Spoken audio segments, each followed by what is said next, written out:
commencé comme assistant parlementaire à l'Assemblée nationale. Et je voyais un mec qui me dit, voilà, enfin, Sarkozy, un type qui vient avec des idées libérales, un peu à l'américaine, ce que moi je suis.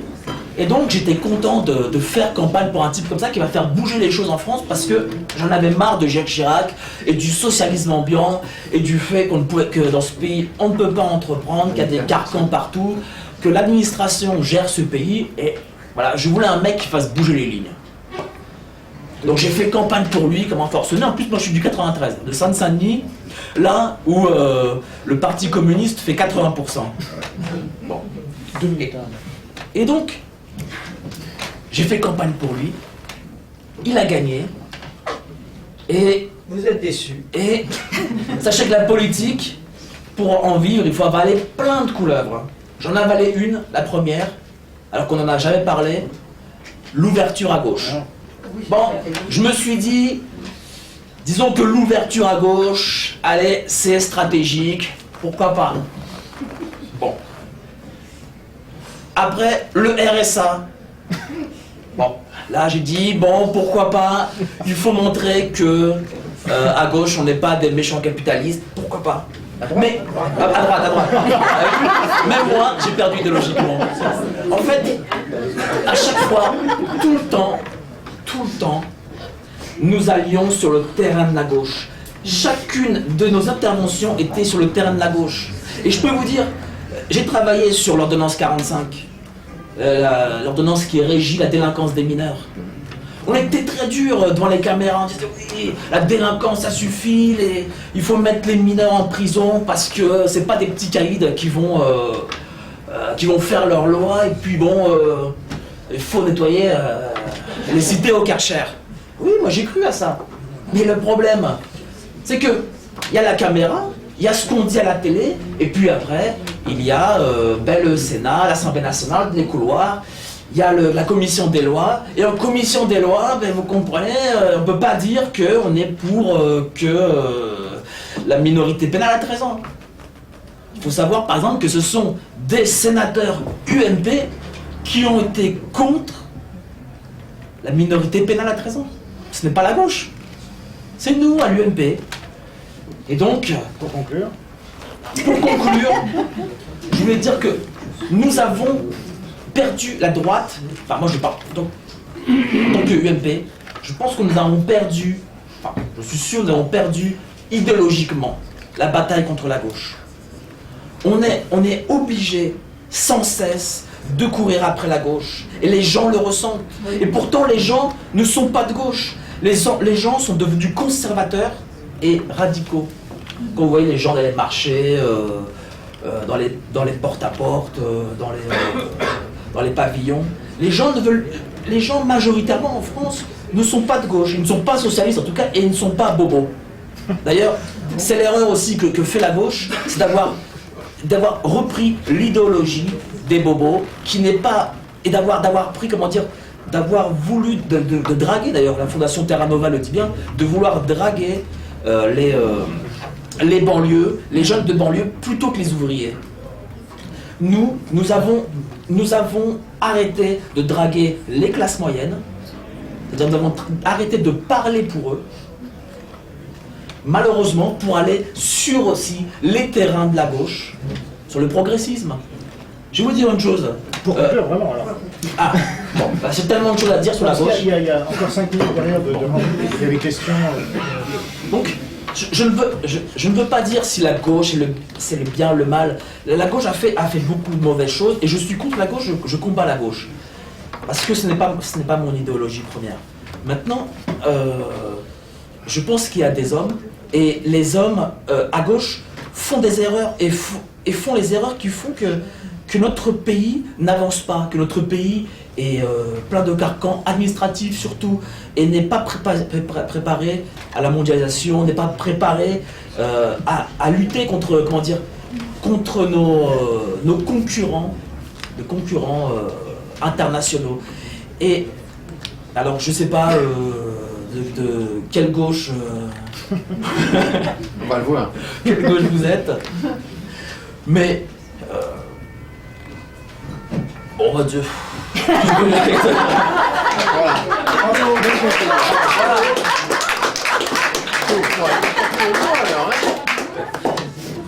Bien, alors, Je vais couper dans le vous voyez, là où on voit les vrais politiques, c'est ceux qui vous disent je vais faire moins de temps que les autres et qui font plus. Donc il a fait 13 minutes. Donc il est très doué. Alors moi je vais faire beaucoup moins que... Non, c'est pas vrai.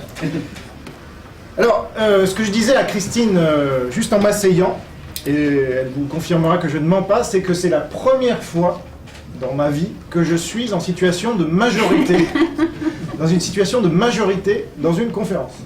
Ou n'importe où d'ailleurs. C'est-à-dire qu'il y a 3 libéraux, c'est la première fois. C'est pour ça que c'est un événement et on le filme. C'est un vrai événement et Pour l'histoire. Et pour l'histoire, on le Parce que filme. dans les médias, en général, on met 4 mecs de gauche, 2 trotskistes, un socialiste modéré et puis un gars un vert. Et un Sont centriste. pressés d'un débat. Alors là, vous êtes content, vous avez le pluralisme qui est là, mais c'est toujours le pluralisme de la gauche. Qui sont tous libéraux. Voilà, ça, c'est un autre débat. C'est un autre débat, mais j'avais pas forcément remarqué. Eh ben voilà. Alors je crois que c'est à moi de parler. Donc... Je veux dire aussi libéraux économiques. C'est à lui, c'est à lui. Non, non, mais c'est pas Allez. grave, Pierre. Alors je note 20h04, voilà. Et je m'attribue 12 minutes, comme ça. Ce soir, c'est un peu les présidentielles en fait. Voilà. Alors je vais commencer par citer 2 philosophes. Pierre Desproges, déjà. La culture, c'est comme les parachutes, quand on n'en a pas, on s'écrase. Alors la culture a été kidnappée par la gauche. Et c'est pas moi qui le dis, c'est Gérard Jugnot. Alors vous avez peut-être entendu cet extrait d'une émission d'une interview qu'il a accordée à la radio-télévision suisse, Ouais. où il a dit, bah voilà, la culture c'est la gauche. Le général de Gaulle a mis la main sur l'information, mais la culture il l'a laissée à la gauche. Et, ajouta-t-il, France 3 a toujours été communiste, et pour passer à France 3, il fallait avoir sa carte du PC.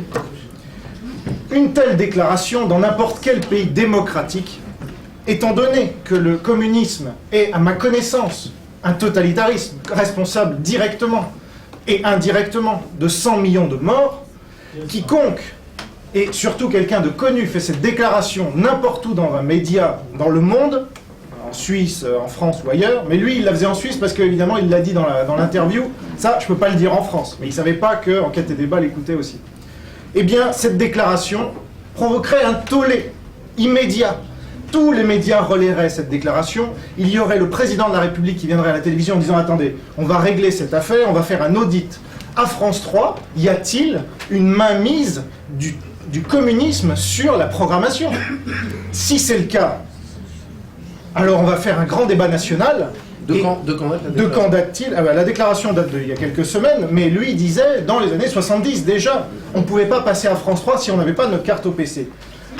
Je vous la fais courte, mais en gros, c'est la première preuve flagrante, étonnante, consternante de la mainmise de la gauche, et en particulier de la pire des gauches qui soit, à savoir le communisme, sur l'appareil étatique, disons, et médiatique français.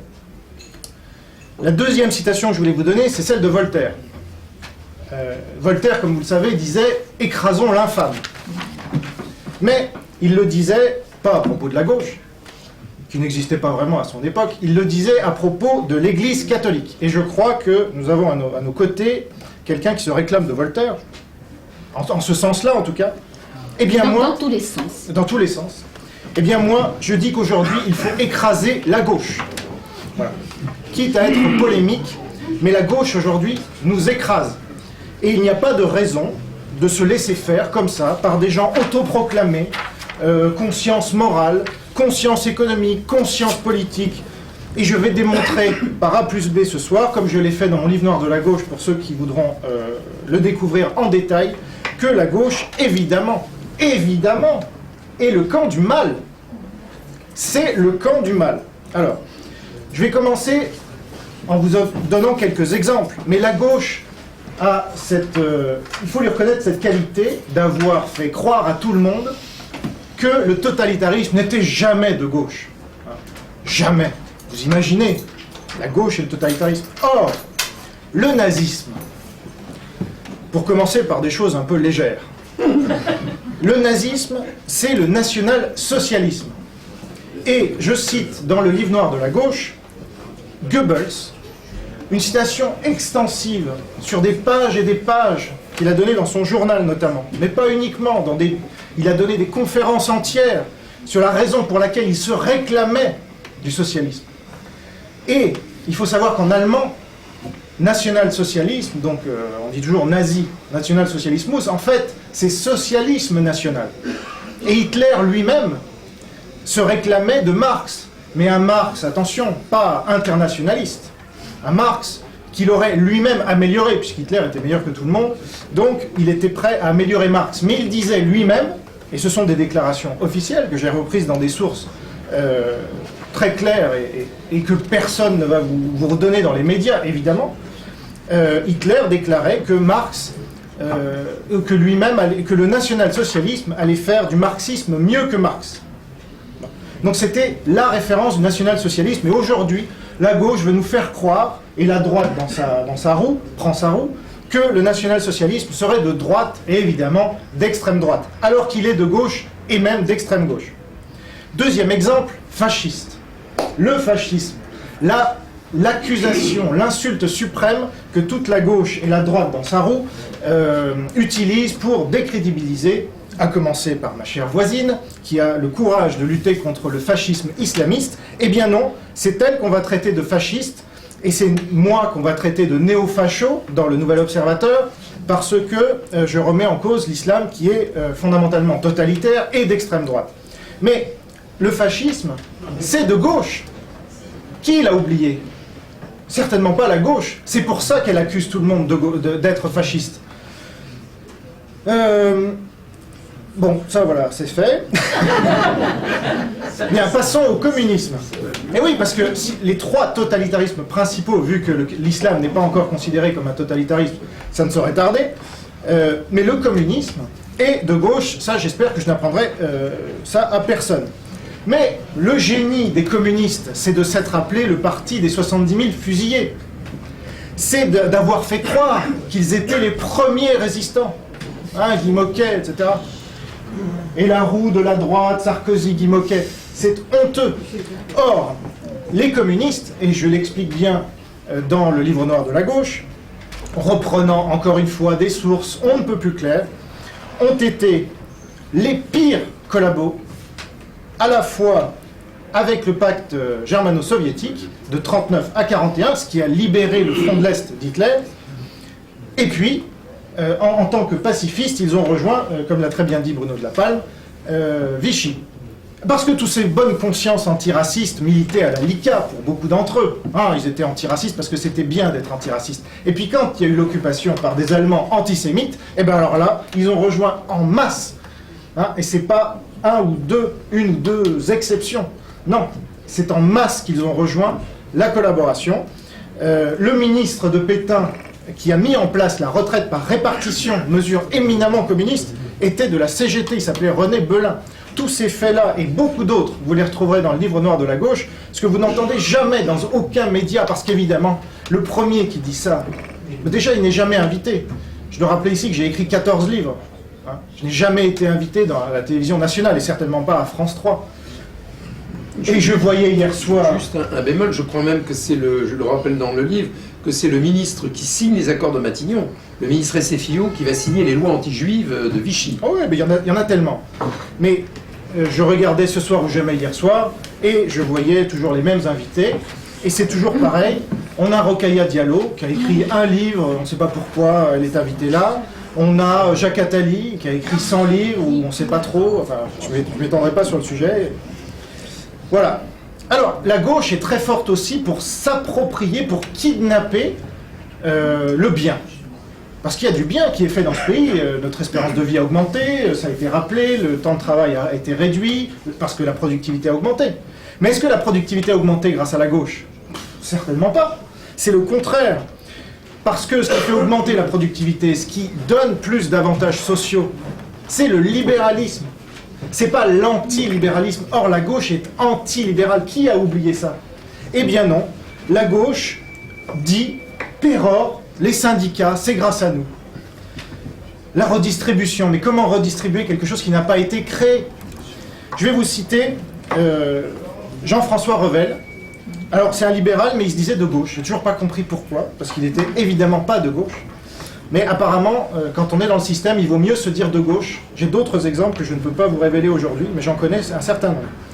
Eh bien, Jean-François Revel, dans son livre « La Grande Parade », paru en 2000, dit ceci. Des dizaines d'années avant l'apparition des premiers partis communistes et même des premiers théoriciens socialistes, ce sont les libéraux du 19e siècle qui ont posé, avant tout le monde, ce qu'on appelait la question sociale. Le libéral Guizot fit limiter en 1841 le travail des enfants, ce travail des enfants dont on nous resserre à chaque fois que c'est la gauche, etc. Une bonne Bref, partie du travail a été fait, effectivement, quand la gauche arrive. l'économiste ultra-libéral Frédéric Bastiat demanda le premier que l'on reconnaisse le principe du droit de grève. Le libéral Émile Ollivier convainquit en 1864 Napoléon III d'abolir le délit de coalition, ouvrant ainsi la voie au syndicalisme. Et enfin, le libéral Pierre Waldeck-Rousseau fit voter en 1884 la loi attribuant aux syndicats la personnalité civile. Voilà.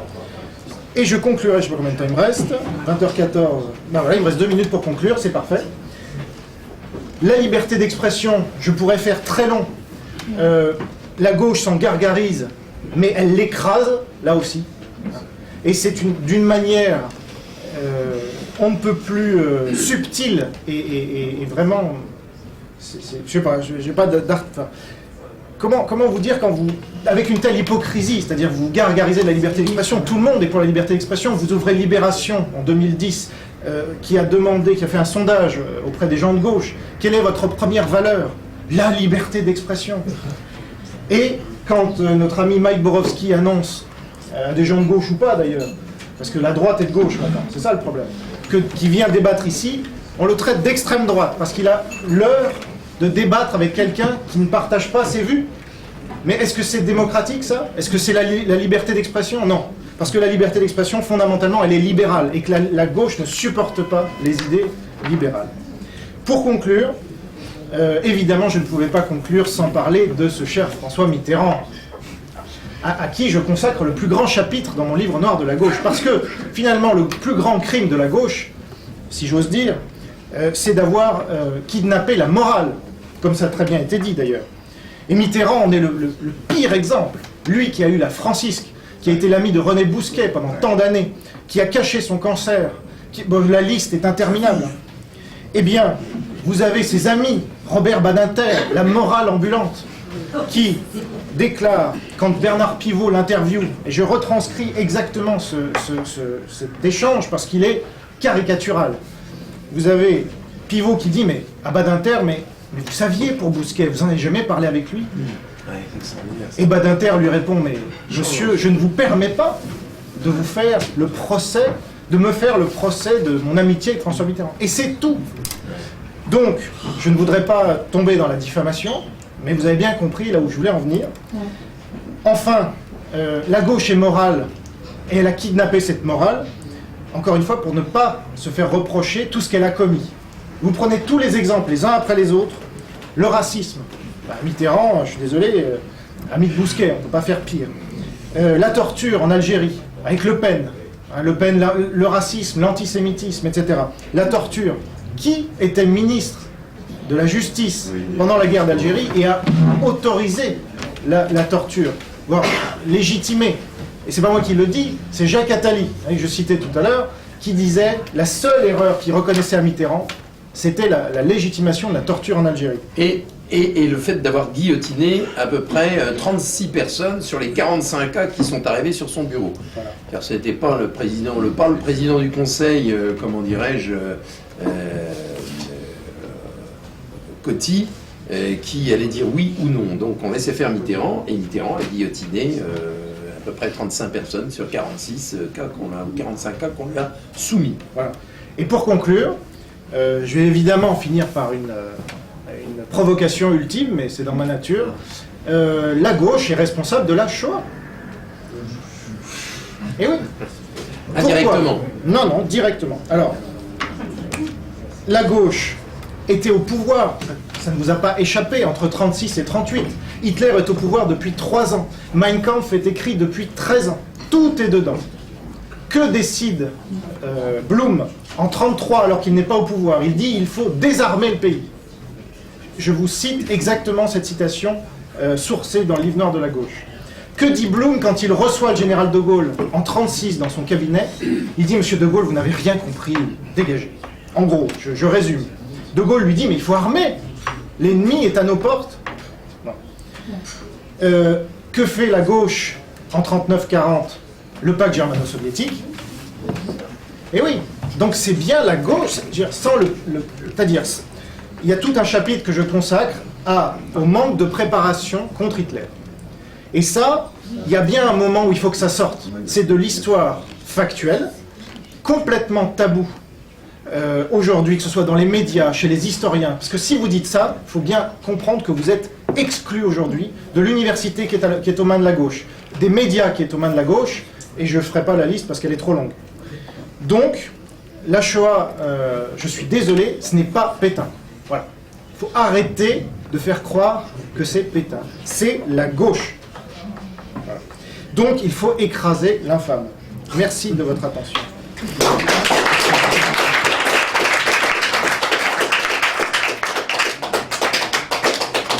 Oui, j'ai été trop long, je m'en excuse.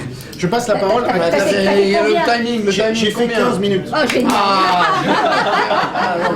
Je vais être le plus bref de la table, moi. Donc, je passe la parole à Christine Tazin pour 15 minutes. D'abord, merci Jean de m'avoir convié et d'avoir eu l'idée de ce débat qui permet de rencontrer des gens que je ne connaissais pas, et puis finalement ça permet d'échanger des idées, d'approfondir un certain nombre de choses qui sont finalement d'actualité, même si, à mon sens, on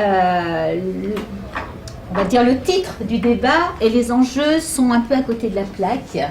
C'est-à-dire que si je considère que moi, femme de gauche, j'ai pu faire campagne pendant presque un an pour les élections de 2012 en disant tout sauf la gauche, il faut se dire qu'il y a quand même un paradoxe.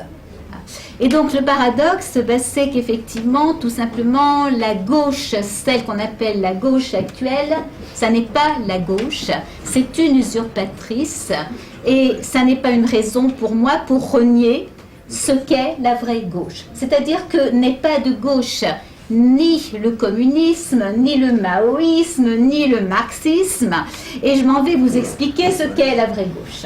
Voilà. Et donc la vraie gauche, elle prend naissance au moment de la Révolution française, tout simplement au XVIIIe siècle, parce que pour la première fois dans l'histoire peut-être de l'humanité, on se rend compte que finalement le malheur des hommes n'est pas une nécessité métaphysique, n'est pas une nécessité philosophique, en gros, c'est pas lié à un péché originel, et qu'il y a moyen de bouger les choses. Quelque part, ce sont les progrès de l'athéisme, les progrès de la mise en question de la religion et de l'existence de Dieu, qui permet à l'homme de se dire, mais finalement, si tout n'est pas voulu, n'est pas dit, etc., il y a peut-être quelque chose à faire. Et il me semble que ça va être le déclic qui va lancer effectivement la naissance de la gauche. Et donc la gauche, c'est d'abord tout simplement 1789, le 28 août 1789, le fameux débat sur le veto royal. Le roi va-t-il avoir dans la nouvelle assemblée droit de veto ou pas? Si on accepte qu'il ait le droit de veto, ça veut dire qu'on remet en question la souveraineté populaire. Si on n'accepte pas, c'est le contraire. Et donc tous ceux qui vont se ranger effectivement à gauche du président de l'Assemblée et qui vont dire nous on est opposés au droit de veto, ça sera effectivement l'ancêtre de la gauche actuelle. Et donc qu'est-ce que la gauche, la vraie gauche va représenter? Ça va être toutes les valeurs qui sont dans ce fait-là, dans ce moment historique. C'est la défense de la liberté, c'est la souveraineté populaire. Et donc, c'est aussi la recherche de l'égalité, à savoir qu'il n'y a pas un seul homme, parce qu'il s'appellerait le roi, qui peut décider et qui peut s'opposer à la volonté de tout un peuple, de toute une multitude. Et c'est déjà la source de l'égalité et vraiment un des fondements importants de ce qu'est la gauche. Et donc, c'est aussi forcément la remise en question de l'ordre social. On aura un petit complément avec la Troisième République au lendemain de l'affaire Dreyfus, où on va ajouter à toutes ces données la laïcité et bien sûr la lutte contre le racisme, contre l'antisémitisme, etc. Donc tout ça, ça n'a rien à voir avec tous ces partis ou avec toutes ces idéologies revendiquées de gauche. Pourquoi est-ce que ni le communisme, ni le marxisme, ni le maoïsme, ni tout ce que vous voulez, ni le stalinisme encore moins, ne sont de gauche? Pour une raison très simple, c'est qu'ils n'acceptent pas la liberté d'expression. Or, la liberté d'expression, c'est quelque chose de fondamental comme marqueur de la gauche aux origines. Et donc, à partir de là, tout ce que vous pouvez reprocher, dire, à tort ou à raison, parce qu'il y a quand même des choses à dire, malgré tout, dans ce que vous avez raconté, mais d'une façon globale, tout ce que vous pouvez dire, finalement, le problème, c'est que ce n'est pas la gauche, c'est que le problème, il est ailleurs. Et que se focaliser sur la gauche, c'est peut-être le faux problème. Là, le problème, il est peut-être effectivement dans le fait que le schisme, il est entre une gauche qu'on pourrait appeler une gauche originelle, je vais l'appeler la gauche républicaine, parce que la vraie gauche, c'est un humanisme et c'est une gauche patriote, une gauche qui aime son pays. Et ça, c'est quelque chose qui est fondamental. Et elle va s'opposer au cours des siècles, finalement, à un mouvement, qu'il soit de droite, de gauche, peu importe les mots qui sont utilisés, mais qui va aboutir au libéralisme, à l'ultralibéralisme, au mondialisme, et qui s'oppose à cette gauche républicaine. Et on est effectivement dans quelque chose de très particulier, parce que les valeurs fondatrices de la gauche sont républicaines.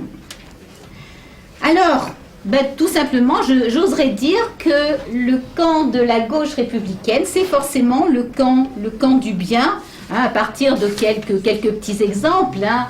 Alors moi, j'en appellerai aux Man de Jaurès, aux Man de Zola, de Hugo, de Blum, Mendès France, Louise Michel, tout ça. Finalement, ce sont des gens qui nous donnent à espérer. Et si la gauche existe, elle a quelque chose d'extraordinaire, c'est qu'elle donne l'espoir qu'il y a une humanité possible, qu'il y a un bonheur possible, et parce qu'il y a ce bonheur, elle donne envie d'agir, elle donne envie de bouger les choses, elle donne envie d'apprendre, elle donne envie de se remettre en danger, de se remettre en question, et ça c'est fondamental, et c'est ce qu'on n'a pas dans un monde purement matérialiste, purement économique. Et ça c'est ce qui nous manque actuellement dans le monde d'aujourd'hui. Alors, je citerai qui? Je citerai Zola, c'est Dreyfus, bien sûr, c'est la lutte contre les injustices, contre l'antisémitisme. C'est Zola qui dénonce dans Germinal l'exploitation du pauvre par le riche, de l'employé par le patron, qui dénonce les conditions de vie faites aux mineurs. Tout ça pour l'exploitation et fait pour l'enrichissement des grandes entreprises. C'est Hugo qui se bat contre la peine de mort, parce qu'à l'époque de Hugo, il faut le remettre dans le contexte, à l'époque de Hugo, on se retrouve très facilement à Cayenne, aux galères, ou à la peine de mort pour avoir volé un pain ou peu de choses, tout simple. Et alors qu'on crève de faim et qu'on n'a rien d'autre. Je citerai aussi quelque chose, au moment de la Commune, Hugo est en train d'enterrer son fils. Il a la tête un peu ailleurs. Il n'empêche qu'il est effaré par ce qui se passe, c'est qu'il refuse de prendre parti. Il est effrayé des excès des Versaillais comme des excès des communards. Et il se réfugie à Bruxelles, mais quand les Versaillais l'emportent, il ouvre sa maison aux communards. Il ouvre le droit d'asile. Et à ce moment-là, il y a une émeute complète à Bruxelles contre lui. On jette des pierres contre sa maison, on crie à mort Hugo, mais on va plus loin. On entend à mort Jean Valjean. Et ça, c'est très intéressant. C'est-à-dire que le personnage imaginé par Hugo est devenu le symbole de ceux qui, justement, qui défendent les faibles, le symbole de celui qui est juste, parce que Jean Valjean, c'est celui qui va effectivement de la rédemption, de la liberté, de la force, etc. Et j'ai envie de dire que Jean Valjean, ce à mort Jean Valjean pour un personnage imaginaire, c'est extraordinaire, et c'est peut-être, ça pourrait être un des symboles de la gauche, justement, parce qu'il incarne tout ça, et les gens qui voulaient